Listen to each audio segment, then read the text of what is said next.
Right now, we're going to talk about the Patriot Award.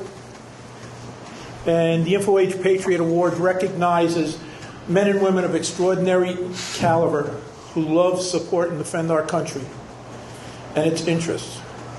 Our honorees can be military leaders, politicians, astronauts, public servants, businessmen and women, citizens who have distinguished themselves among their peers as true patriots.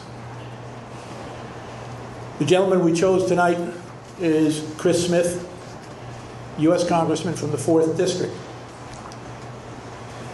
Now, some of the background on Chris is that if you go into his website, you'll see part of it, and I'm going to hit a couple of points right now, and then there's a lot of deeper stuff about him. He ranks third among the 435 members of the House that he's authored more than 36 laws. He's the author of International Megan's Law. He is the congressman who walked into the den of the dragon in China and spoke to them about human rights. As far as veterans are concerned, his committee passed veterans bills that increased VA disability benefits by $2.5 billion, increased the GI Bill of Rights, authorized $1 billion in aid to homeless veterans, and added $100 million in health care benefits to the surviving spouses of veterans. And let me tell you, when I was in charge of the Veterans Service Office of Monmouth County, it's amazing to see the young men and women coming back from overseas right now and the help that they need, either through traumatic brain injury or PTSD. We also have World War II veterans coming through. Vietnam veterans are coming through in more and more numbers because now they're retiring, and now they have more time to themselves, and now they start thinking more and more, and this is probably one of the roughest times for them. So his assistance to the veterans is unbelievably needed. In 2014, after 5 years of work, come to fruition in the House and Senate passage, the Sean and David International Child Abduction Prevention and Return Act. He's also authored the Trafficking Victims Protection Act of 2000. So you see right then and there just what he has done. If you start looking again, the Megan's Law, the International Megan's Law, human rights, child abduction, trafficking. You can see he's someone who's not just, he doesn't just, how they say it, talk the talk, he also walks the walk. For InfoAge, he's been a friend since the beginning. In a 1993 Base Realignment and Closure Act targeted the Evans area, and the property was to be turned over to Wall Township in turnkey condition. That meant that you just literally, Army moves out, the next day the Army, Wall Township should have been able just to turn a key, walk right in, plug in the computers, and go from there. The Army had other ideas. First, they blocked the National Register nomination of Camp Evans. That was authored by Fred Carl. And when they started that, we went to Chris, and he was there for us. When they tried to auction off the property, he was there for us. Then the Army ripped out the sewers. Every bit of sewer line in this place was ripped out. They also ripped out the electrical lines. When you rip out sewer lines and you rip out electrical lines, and it's winter time, pipes freeze, pipes break, water is all over the place. The cottages across the street were flooded with over 4 feet of water. All the walls were black with mold. This building here, this room alone, I think we put in close to 150 to 200 pounds of spackle to repair the plaster that had come falling off the walls for the way it was taken care of. Chris got involved,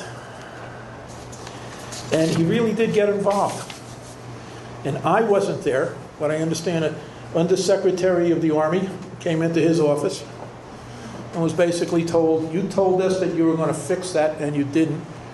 We need it done. And it was done.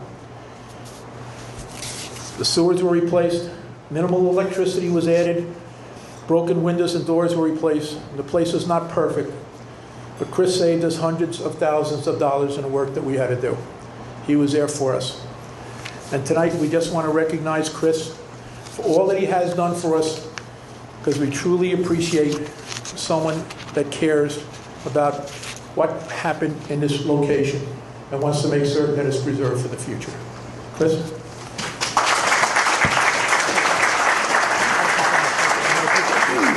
Mike, thank you very, very much for that very kind introduction. To Fred Carroll, who originally, and of course Claire French, brought me into this project. I have played a modest role. You guys have been the leaders, and I want to thank you for your vision, for your tenacity, because it is very important that we remember. You know, I want to thank InfoAge for preserving the extraordinary, rich history of scientific breakthroughs coupled with implementation and applications, often done in extreme secrecy, despite what the Nazis tried to do in garnering secrets here and others, to tell a story about how American ingenuity helped procure victory in World War II. It didn't just happen.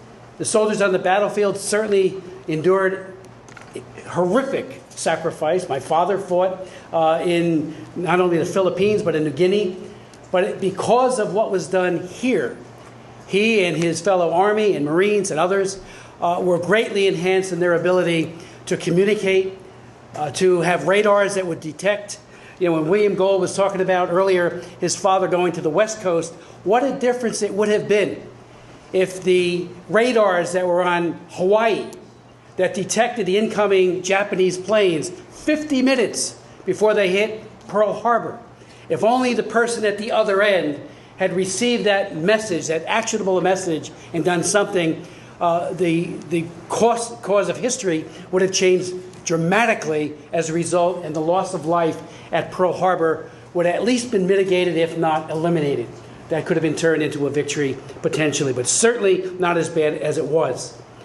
You know, when I heard each of the family members, and of course, Willie Johnson, all the new inductees into the Wall of Honor, I can't tell you how inspiring it is to hear your stories, to read them. I read them all. I didn't know it walking in the door.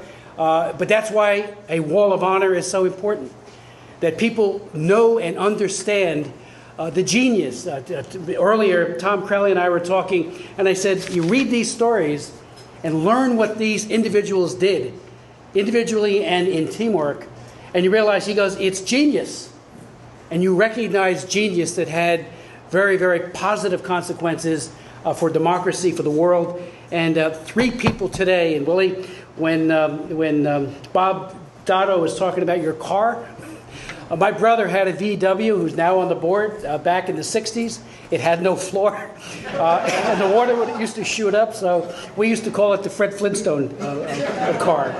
But it really was great to hear you speak, and of course, the daughter and the son of 2 of the honorees today. What an amazing story that you tell. You know, I have a much longer speech. I was told 10 minutes. I will reduce it to 3, primarily because I learned a lesson recently. I do a lot on Lyme disease, and I've written laws on Lyme disease. So I was invited to give a keynote at the Lyme Disease Association of America's major event. 1,000 people, lots of young people were there, and families. And at the end of it, I said, first of all, how long do you want me to speak? They said an hour. I took the full hour, big mistake. A little girl came walking up, and 4 years old or so, and she goes, "Mister, your speech was long and boring." She spun around and walked away. A minute later, her father came up and said, "No, I saw you talking to my little daughter, Melissa. I just want you to know she's at that awkward age where she just repeats whatever she hears." So I will conclude what happened here at Camp Evans. And again, listening again to Bob Dotto speak and all the wonderful speeches tonight, it becomes very clear that Camp Evans is more like family than coworkers. Everybody having each other's back. And that is so inspiring. And I think that led to the synergy that led to the breakthroughs. Not only genius, but people who really liked working with each other and making a difference, patriotic to the core on behalf of democracy and our troops. But let me just conclude by saying InfoAge should be thanked profusely for preserving all of this, for caring so much, for allowing all of us to respect and appreciate the wonders that were once accomplished here, and to ensure that this legacy is preserved and shared in perpetuity. Thank you so very much.